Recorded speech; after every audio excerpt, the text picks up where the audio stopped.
یا ایھا الذین آمنوا ان تتقوا اللہ یجعل لکم فرقانا. اہل ایمان، اب آئی اصل بات. اگر تم اللہ کا تقوی اختیار کرو، وہ تقوی کیا ہے؟ یہ احساس ہر دم دامن گیر رہے اللہ کے حضور حاضر ہونا ہے، جواب دہی کرنی ہے، ہر فعل ہر قول جواب دہی کرنی ہے. اور اللہ ہر جگہ ہمارے پاس ہے، دیکھ رہا ہے. آئی وٹنس اللہ خود ہے. یعنی جان لیجئے اللہ محتاج نہیں ہے کہ نامہ اعمال سے پتہ چلے گا اسے کہ تم نے کیا کیا ہے. یہ جو ریکارڈنگ ہو رہی ہے یہ تو ہمارے اوپر اتمام حجت کے لیے کہ ہم پلیڈ نہ کر سکیں اگنورنس، یا ہم یہ نہ کہہ سکیں کہ ہم تو بے گناہ ہیں. نہیں، اقرا کتابت پڑھ لو اپنا اعمال نامہ. یہ صرف اتمام حجت کے لیے. ایک بٹن دبے گا اس سپر کمپیوٹر کا اور آپ کی تصویر شروع ہو جائے گی. یہ ہے آپ کی زندگی، دیکھ لیں. ورنہ اللہ کے علم میں تو سب کچھ ہے. اللہ تو آئی وٹنس ہوا معکم اینما کنتم، جسے آپ کہتے ہیں انگریزی میں justice should not only be done, it should also appear to have been done. یہ بڑے ایک استہزائی انداز میں جو غالب نے کہا، پکڑے جاتے ہیں فرشتوں کے لکھے پہ ناحق. آدمی کوئی ہمارا دم تحریر بھی تھا؟ یہ فرشتہ جو ہے وہ تو یک طرفہ رپورٹ دیتا رہا ہے ہماری. کوئی ہمارا آدمی بھی ہوتا کہ یہ ٹھیک لکھ رہا ہے کہ غلط لکھ رہا ہے. اس سارے کی کوئی غرض ہی نہیں. اللہ تعالیٰ جو ہے وہ تو خود ہر شے کا چشمدید گواہ ہے. یا ایھا الذین آمنوا ان تتقوا اللہ، اگر واقعی یہ تقوی پیدا ہو جائے. یہ تقوی روح دین ہے، یہ سمجھ لیجیے. سورہ مائدہ کی ایک آیت میں کہا گیا ہے جب شراب کی آخری حرمت کا حکم آیا اور لوگوں میں ایک بے چینی پیدا ہوئی کہ شراب کو نجس کہا گیا ہے، یہ تو، اور ہم پیتے چلے آ رہے ہیں. فرض کیجئے کسی کی عمر اس وقت 70 برس ہے، وہ 50 برس سے میں پیتا آ رہا ہوں. تو میرے تو ایک ایک خلیہ جو ہے میرے جسم کا، ایک ایک سیل کے اندر شراب جو ہے پہنچ چکی ہوگی. تو میری نجات کیسے ہوگی؟ اس پر جو آیت نازل ہوئی ہے سورہ مائدہ میں کہ جو لوگ حکم کے آنے سے پہلے جو کھاتے رہے پیتے رہے اس پر کوئی پکڑ نہیں. اذا متقوا وآمنوا، جبکہ ان کے تقوی کی روش اختیار کی اور ایمان لے آئے.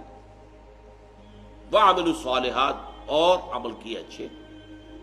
ثم اتقوا وآمنوا، پھر اور تقوی بڑھا تو اور ایمان لائے. یا ایھا الذین آمنوا آمنوا باللہ ورسولہ. پہلا ایمان قانونی تھا، اشہد ان لا الہ الا اللہ واشہد ان محمد رسول اللہ کہنے سے ہو گیا. دوسرا حقیقی ہے قلب کا یقین. ثم اتقوا، پھر اور تقوی پڑھا. فاحسنوا، تو درجہ احسان پر فائز ہو گئے.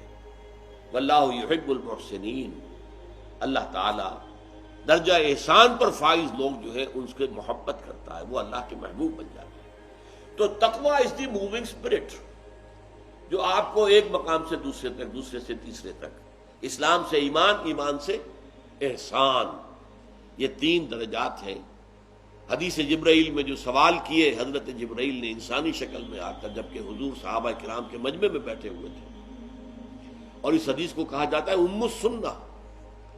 جیسے سورہ فاتحہ جو ہے ام القرآن، قرآن کی جڑ، اساس، قرآن کی ماں، ایسے ہی یہ حدیث جبرائیل جو ہے اس کو ام السنہ.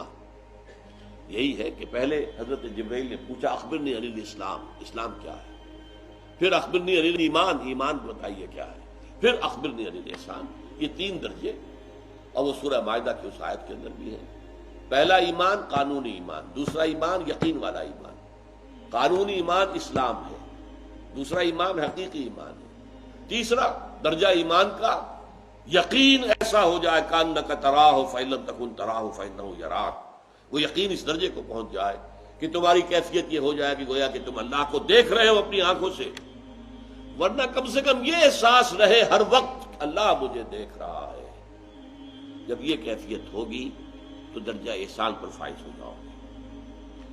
تو یا ایھا الذین آمنوا ان تتقوا اللہ یجعل لکم فرقانا، اگر تم اللہ کا تقوی اختیار کرو گے اللہ تمہارے اندر ایک صلاحیت پیدا کر دے گا. فرقان، فرق کر دینے والی بات.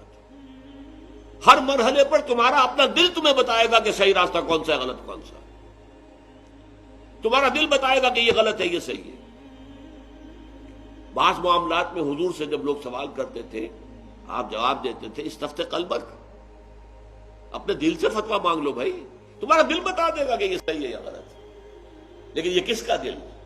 جس کے اندر تقویٰ ہے، جس کے اندر صحیح ایمان، حقیقی ایمان ہے، اس کا دل خود فرقان بن جاتا ہے، کسوٹی بن جاتا ہے، یجعل لکم فرقانا۔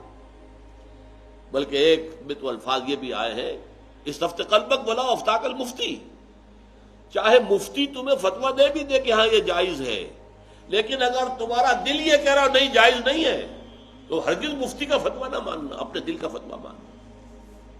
صلاح الدین ایوبی رحمۃ اللہ علیہ کا بیٹا یا نور الدین زنگی کا، یہ میں ذرا اس وقت مغالطہ ہو رہا ہے، شدید بیمار ہو گئے۔ سب طبیبوں نے کہا کہ شراب پینی ہوگی انہیں، اسی سے کوئی شفا کی امید ہے۔ ان کے سامنے کہا گیا یہ تو حرام ہے۔ حنفی فتوی مفتی کا فتویٰ لا کے رکھ دیا گیا، جان بچانے کے لیے جائز ہے۔ کہ ہو سکتا ہے دوسرے جو ہیں ان کے نزدیک جائز نہ ہو۔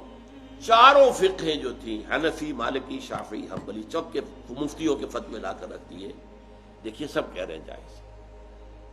چاروں کو بلا لیا، مجھے یہ بتاؤ کہ کیا اللہ تعالی مجھے شفا دینے پر قادر نہیں ہے بغیر شراب کے؟ نہیں جی نہیں، اللہ تو قادر ہے۔ اور کیا اللہ اگر شفا نہ چاہتا ہو تو کیا اس شراب سے شفا ہو جائے گی؟ کہ نہیں نہیں نہیں، یہ تو نہیں۔ تو اٹھاؤ اپنے فتوے اور دفع ہو جاؤ۔ اس اللہ کے بندے نے جان دے دی شراب، اور یہ بادشاہ کے بیٹے کا، شہزادے کا معاملہ۔